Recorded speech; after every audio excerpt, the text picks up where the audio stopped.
হাকুনা মাটাটা। নমস্কার সকলকে, সুপ্রভাত। কেমন আছেন সবাই? তো আজকে এখানে সোমবার, এখন কটা বাজবে, সকাল 8:30 মতো বাজছে।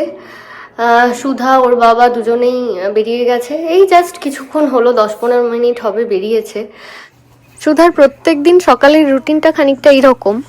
সপ্তাহেও 5 দিন স্কুলে যায়, 5 দিনই ওকে আমায় ঘুম থেকে তুলতে হয়, একমাত্র শনিবার রবিবার ছাড়া। আর একটা জিনিস খুবই ভালো সুধার, বলতেই হয়, ওকে স্কুলে যাওয়ার জন্য কোনো দিন জোর করতে হয় না। ও যদি ঘুমিয়ে ঘুমিয়ে শোনে যে স্কুল যাওয়ার সময় হয়ে গেছে, উঠে পড়ো, সঙ্গে সঙ্গে উঠে এক পায়ে খাড়া হয়ে যায় স্কুল যাওয়ার জন্য।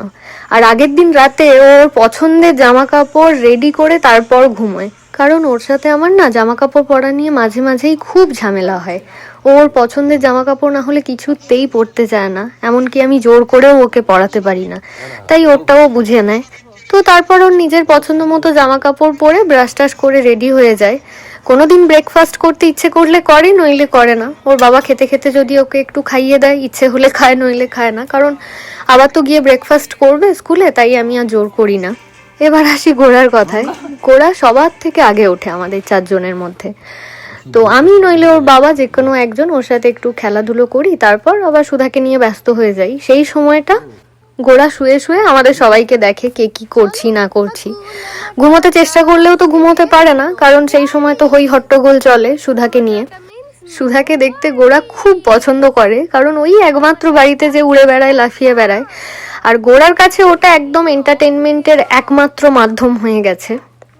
সুধা এসব যদিও গোড়ার জন্য করে না, ও নিজের আনন্দে নিজের ফুর্তিতেই করে, কিন্তু ওতে গোড়ার মানে লাভের মধ্যে গোড়া এন্টারটেন হয়ে যায় আর কি। আমাদের আলাদা করে ওকে এন্টারটেন করার জন্য কিছু করতে হয় না। যেমন সুধাকে কোনো গল্প পড়ে শোনালে গোড়া মাঝখান থেকে আমার কোলে বসে খুব আনন্দ পায়, কারণ আমি গল্প পড়ি, সুধা আমাকে কিছু প্রশ্ন করে বা রিপিট করে, ও হাসে, ওটা দেখেই গোড়ার আনন্দ। সুধা তো আরো একবার গিয়ে ব্রেকফাস্ট করবে স্কুলে, তো যার জন্য আমি সকালের দিকে খুব একটা জোর দিই না, আর আমি এখানে আমার ব্রেকফাস্ট বানাচ্ছি। তো আজকে একটু মেঘলা রয়েছে, ব্রেকফাস্ট করে একটু বাইরে বেরোবো ভাবছিলাম, তারপরে মনে পড়লো গোড়াও তো রয়েছে, ও তো সেই সবার থেকে আগে কাক ভরে ওঠে, তারপর থেকে আর ঘুমোতে চায় না। তারপর ঘুমোতে চেষ্টা করলেও আসলে সুধা তুলে দেয়, ও চিৎকার চেঁচামেচি করে, তো একটু ঘুম থেকে উঠে স্কুল যাওয়ার আগে, যার জন্য ও আর ঘুমোতে পারে না।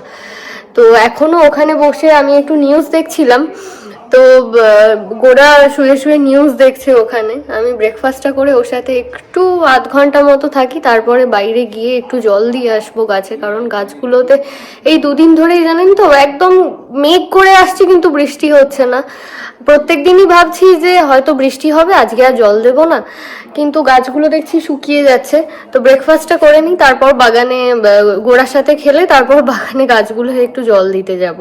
ব্রেকফাস্টটা জাস্ট রেডি করলাম, আর ওদিকে গোড়া ডাকতে শুরু করেছে। তো যাই, ওকে আগে দেখি, তারপর বাদবাকি দেখবো। ব্রেকফাস্ট করতে করতেই ওকে কোলে নিয়েছিলাম, তো অনেক সাধ্য সাধনা করে ঘুমিয়েছে। ওর সামনে বেশি কথাও বলতে পারছি না, আবার যদি উঠে যায়। মাঝে মাঝে দেখবেন যে ঘুমানোর আগে না খুব হাইপার হয়ে যায়, তখন মানে ঘুম পাড়ানোই যায় না, যতক্ষণ না ঘুমোচ্ছে ততক্ষণ মানে এত হাইপার হয়ে যায়, ছটফট করতে থাকে যে ঘুম পাড়ানো যায় না। তো এখন ঘুমিয়ে পড়েছে, আমি বাগানে এলাম, তো গাছে জল দেবো, তার আগে আমি কাঁচি নিয়ে এসেছি, যদি কিছু সবজি টবজি থাকে তোলার জন্য। দেখলাম এনে ভুল করিনি। সুধার গাছে আবার শশা হয়েছে, এত বদমাইশ ছিল, আগের প্রথম শশাটাই তো তুলে বাগানের বাইরে ছুঁড়ে দিয়েছিল। আর ওকে দিয়ে তোলাবো না, আমরাই নিয়ে যাই তুলে।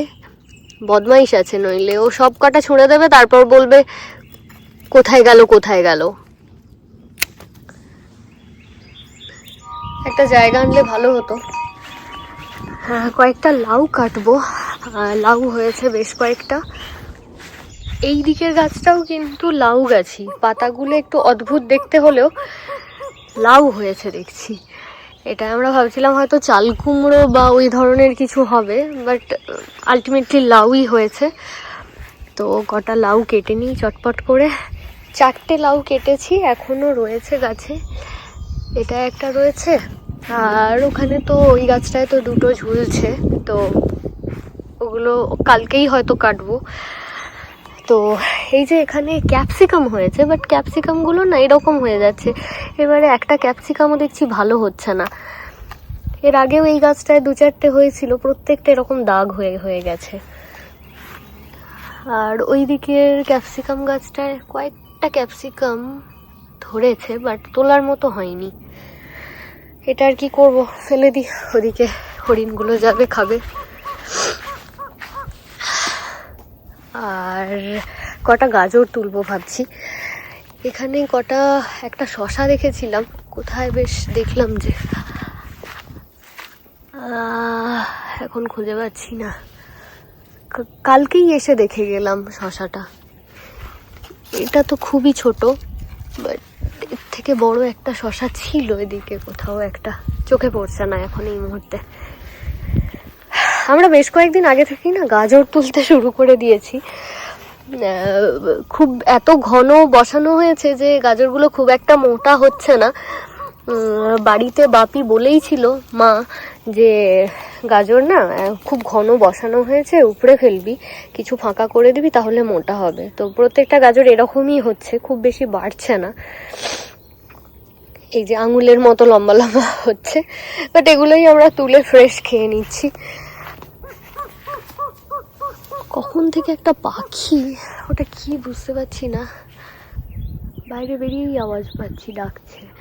প্রথমে ভাবলাম হয়তো শকুন টকুন হবে, কেননা প্রায়ই তো এখানে শকুন টকুন আসে, বসে থাকে, কিন্তু এটা শকুন তো মনে হচ্ছে না।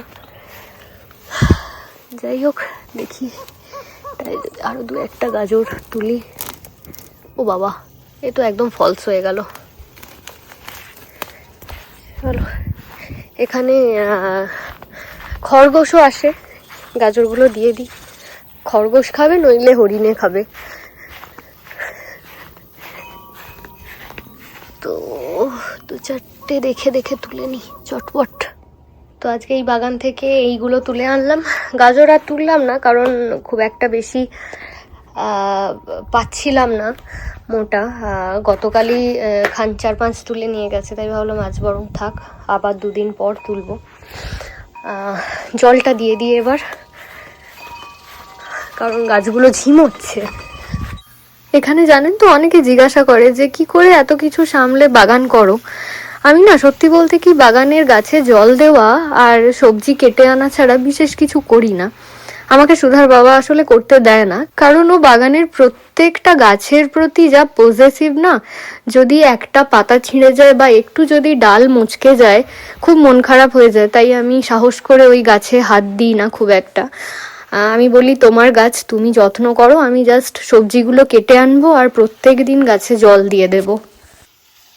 বাগান থেকে ফিরে এসে স্নান করলাম, গোড়াকে স্নান করালাম, আর একটু রান্না টান্না করলাম।